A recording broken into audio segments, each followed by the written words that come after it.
তারপর সোহানিও বইয়া বইয়া এখানে একটু প্র্যাকটিস করে লাইতাসলো।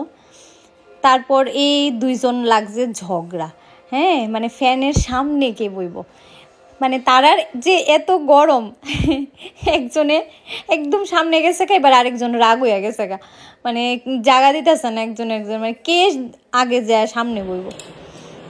আমরা জাস্ট একটু আগে আইলাম, যে খিদা পাইছে কারণ সকালবেলা বেশি কিছু খাইতে পারছিলাম না, যাইতে খুব দেরি হয়েছে, দেখে গেছিলাম তাড়াতাড়ি, খাওয়া হয়েছে না ঠিকভাবে, তাই এসে খাইতে হয়ে গেছি গা।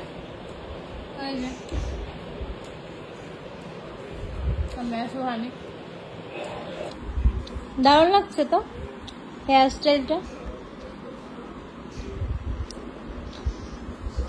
আচ্ছা আগে ফ্রুটস গুলি খাও। ওয়াও